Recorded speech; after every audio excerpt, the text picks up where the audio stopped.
Hey guys, welcome to the Liberal Hive Mind, a channel solely focused on exposing the abundant hypocrisy of the left. Alright, so here's the question for this video. Why is it shocking? Why is it surprising? Don't you find that shocking and surprising? To have this preconceived notion of how people are gonna vote based on their skin color? Don't you find that a little bit shocking? Democrats walk into a room of black people and they expect everybody to think the same. It's a total monolithic group. Everybody in this room agrees with me. Everybody in this group thinks I'm their white liberal savior. What kind of mentality is that? To see a group of people and to make this assumption, to put them all in a box, to essentially say you can't think for yourself, your thoughts are preordained. Your thoughts are directly correlated to your genitalia, skin color, life choices, disability, whatever it is. Don't you find it a little bit weird, a little bit odd, and most importantly, a little bit wrong? I'll tell you one thing, I certainly do, and I also think it's freaking racist and discriminatory. Democrats love to talk about diversity. Diversity is our strength. Diversity this, diversity that. But when they see true diversity, ideological diversity, the most important diversity, they get freaking shell shock. Well, this isn't what I meant by diversity. Let me show you guys this amazing moment from The Daily Show. We've got some stuff to get into, so let's roll the tape. All right, folks, so basically exactly what I said in the intro, it all applies. It's going to make more sense in a second here. Let's play that clip.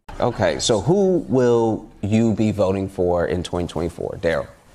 Do I have to say his name? I don't want to, but more than likely it's going to be Trump. Yeah, unbelievable. And then- Unbelievable. Who are you going to be voting for? Biden. And then Victor? I'm with her. Oh, Biden, okay. Trump. Eric, Trump? Biden. Biden? Trump. Okay, we're an even split, which I didn't see that coming.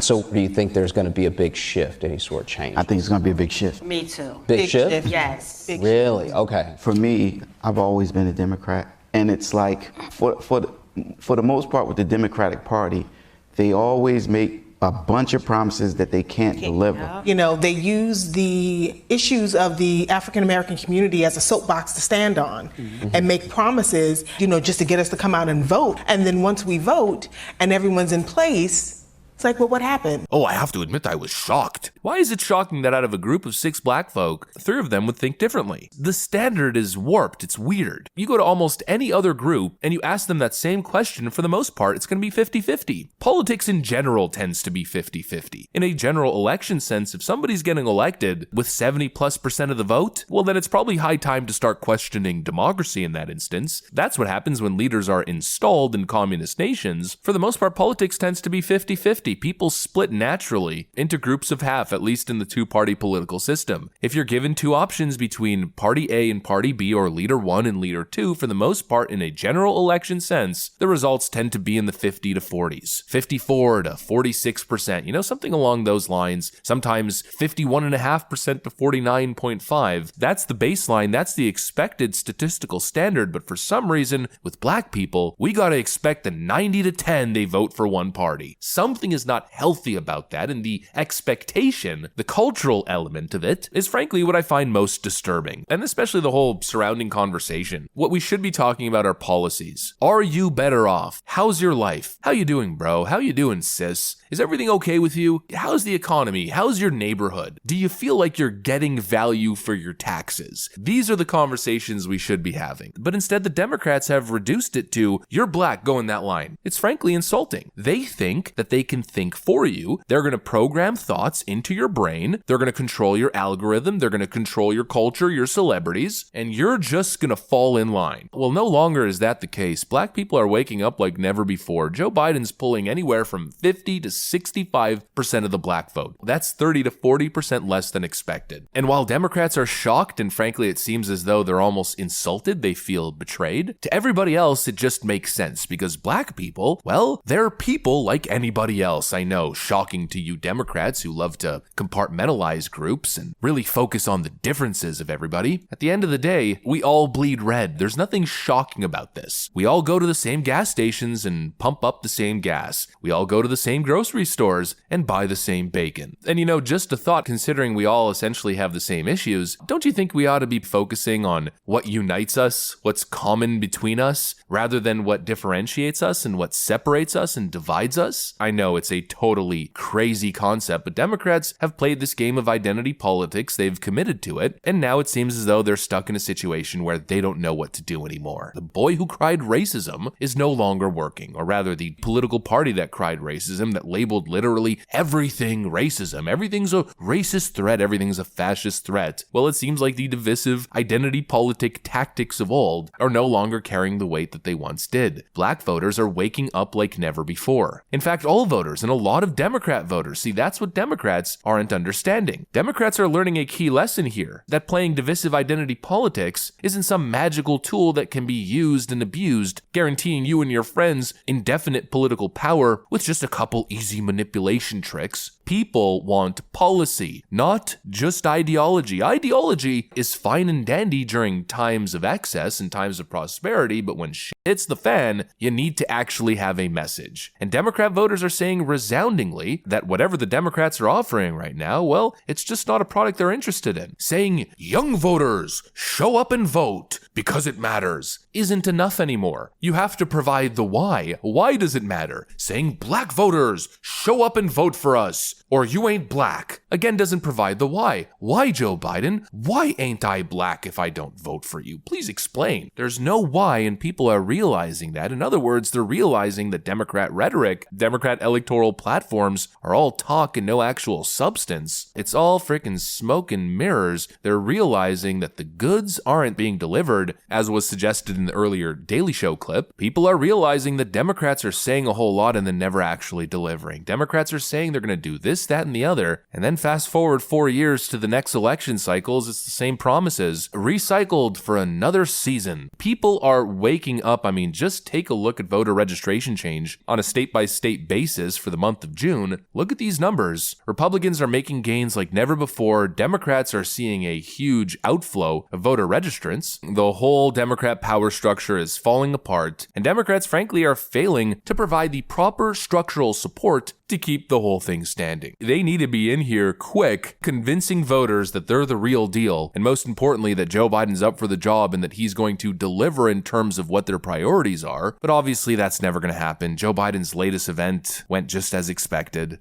The allies in this room not only share a common language, don't share a common language, we do not share a common border, but we are neighbors.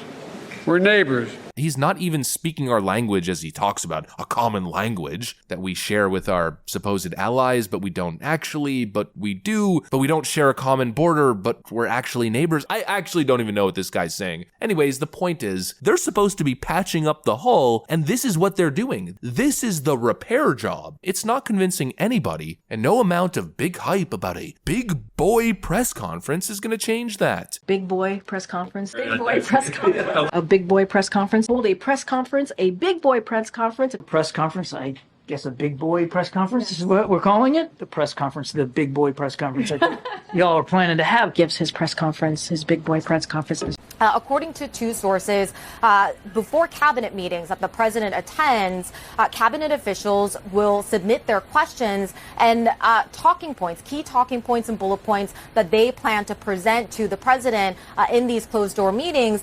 This is how one source described it. They said the entire display is kind of an act. They keep going on and on about this big boy Joe Biden press conference that's really just a totally choreographed, orchestrated, submit your questions and talking points meeting with Biden. It's literally a fake press conference that they're dubbing a big boy press conference. This is their strategy to turn it all around, continuing to treat Joe Biden like a toddler, putting him in his diaper and saying, you're a big boy, now go do your big boy press conference. This is the structural support that they're attaching to the main building. No wonder people are fleeing like never before. Anyways, that's pretty much what I got for you guys. Hopefully you enjoyed this video. If you did, make sure to leave a like and possibly subscribe to the channel. Thanks for watching, and I'll see you on the next one.